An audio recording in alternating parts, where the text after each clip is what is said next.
जादुई भूत। मायापुर नाम का एक गांव था जहां शंकर नाम का एक दूध बेचने वाला रहता था। शंकर के पास एक गाय थी। शंकर अपनी गाय से बहुत प्यार करता था क्योंकि वही उसकी रोजी रोटी का साधन थी। शंकर रोज अपनी गाय के लिए चारा डालता और उसे पानी पिलाता। इसके बाद वह नहा धोकर भगवान की पूजा करता। इतने में उसकी पत्नी नाश्ता तैयार कर देती। शंकर नाश्ता करने के बाद दूध दूता और कैन में भर लेता। शंकर कैन को साइकिल पर टांगकर लोगों के घर दूध पहुंचाने जाता। घरों में दूध पहुंचाने के बाद अगर दूध बच जाता तो शंकर भोलापुर जाने वाले रोड पर एक पेड़ के नीचे कैन रख लेता। इस तरह उसका बचा हुआ दूध भी बिक जाता। लोग शंकर का दूध खूब पसंद करते क्योंकि वह बिल्कुल प्योर दूध बेचता था। इस तरह शंकर की अच्छी कमाई होती। शाम को वह सब्जियां और फल लेकर अपने घर पहुंचता और बचे हुए पैसे अपनी पत्नी को देता। एक दिन रात में शंकर का पड़ोसी संजय शंकर के घर आता है। अरे शंकर, थोड़ा दूध मिल जाएगा क्या? कुछ मेहमान आ गए हैं, चाय बनानी है। हाँ हाँ संजय, क्यों नहीं, तुम्हारे मेहमान मेरे मेहमान। अरे मालती, जरा संजय भैया को थोड़ा दूध तो दे दो, इनके घर मेहमान आ गए हैं। मालती दूध लेने अंदर जाती है। संजय की नज़र शंकर के घर पर रखे टीवी, फ्रिज, कूलर और वॉशिंग मशीन पर पड़ती है। संजय शंकर के घर से दूध लेकर बाहर आता है और सोचता है, अरे शंकर ने तो दूध बेचकर बड़ा पैसा कमा लिया है। मुझे भी एक गाय खरीद लेनी चाहिए और दूध बेचने का काम शुरू करना चाहिए। फिर मैं भी जल्दी ही शंकर की तरह अमीर हो जाऊंगा। हा हा हा।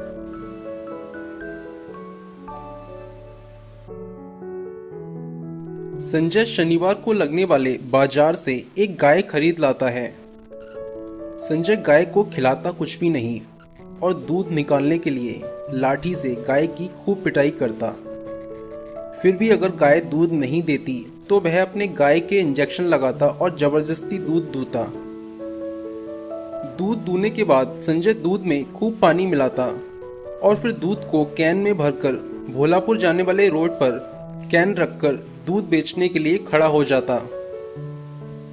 लेकिन कोई भी संजय का इंजेक्शन वाला पानी मिला दूध नहीं खरीदता। लोगों को शंकर का प्योर दूध ही पसंद आता। लोग मेरा दूध नहीं खरीद रहे, लगता है मेरी गाय ही बेकार है। लोगों को मेरी गाय का दूध पसंद नहीं आ रहा। आज घर जाकर अपनी गाय की खूब पिटाई करूंगा और रात में चुपके से शंकर की गाय चुरा लूंगा। फिर देखता हूँ ये शंकर क्या करेगा। जब रात हो जाती है तो संजय शंकर की गौशाला में जाता है। पहले तो वह रस्सी से गाय का मुंह बांध देता है ताकि वो आवाज ना करे। फिर वह गाय को लेकर अपने ससुराल भाग जाता है। सुबह जब शंकर उठता है तो वह देखता है कि गाय गायब है। शंकर को यह देखकर बहुत झटका लगता है। शंकर अपने घर के बाहर खड़ा होकर रोने लगता है। शंकर के पास गांव के लोगों की भीड़ लग जाती है। गांव के मुखिया भी वहां पहुंचते हैं। अरे क्या हो गया, इतनी भीड़ क्यों लगा रखी है? मुखिया जी, मेरी गाय चोरी हो गई। अब मैं अपने परिवार का पेट कैसे पालूंगा? मेरे पास रोजी रोटी का और कोई साधन भी नहीं है। मैं अपने नौकरों को भेजकर आसपास के गांव में तुम्हारी गाय ढूंढवाने की कोशिश करता हूं। ऐसा कहकर मुखिया वहां से चले जाते हैं। शंकर भी अपनी गाय को ढूंढने जंगल की ओर जाता है। जंगल में गाय ढूंढते ढूंढते रात हो जाती है लेकिन गाय नहीं मिलती। शंकर बहुत थक जाता है और वह एक पेड़ के नीचे बैठ जाता है। शंकर जिस पेड़ के नीचे बैठता है वह एक बहुत पुराना पीपल का पेड़ होता है। उस पेड़ पर एक भूत रहा करता था। भूत अचानक से शंकर के सामने आ जाता है। शंकर डर जाता है। मुझे मत मारना, मैंने कुछ नहीं किया। अरे डरो नहीं, मैं किसी को नुकसान नहीं पहुंचाता। मैं एक अच्छा भूत हूँ और अपने जादू से अच्छे लोगों की मदद करता हूँ और बुरे लोगों को सबक सिखाता हूँ। तुम यहाँ जंगल में क्या कर रहे हो? शंकर भूत को सारी कहानी बताता है। तुम एक ईमानदार इंसान हो, मैं तुम्हें एक गाय देता हूँ। भूत अपनी जादुई शक्तियों से शंकर को एक गाय देता है। यह गाय 50 लीटर दूध देगी। अभी तुम इससे काम चलाओ, मैं तुम्हें कुछ दिनों में तुम्हारी असली गाय भी ढूंढ कर दे दूंगा। शंकर गाय लेकर अपने घर पहुंचता है और अपना दूध का काम दोबारा शुरू कर देता है। इधर भूत अपनी जादुई शक्तियों से पता लगा लेता है कि संजय शंकर की गाय लेकर अपने ससुराल भाग गया है। भूत एक रात संजय के कमरे में पहुंचता है। संजय अपनी पत्नी के साथ सो रहा था। भूत अपने जादू से संजय की पत्नी को भैंस बना देता है। जब संजय सुबह सोकर उठता है तो चौंक जाता है। संजय की खटिया हवा में तैर रही होती है। अरे ये क्या हो गया? मेरी पत्नी कहाँ चली गई और ये भैंस मेरे बिस्तर पर कहाँ से आ गई? अरे मैं तुम्हारी पत्नी हूँ। संजय भैंस को लेकर अपने घर जाता है। उसका घर एक छोटा सा खिलौना बन चुका होता है। अरे ये क्या हो गया? हमारा घर इतना छोटा कैसे हो गया?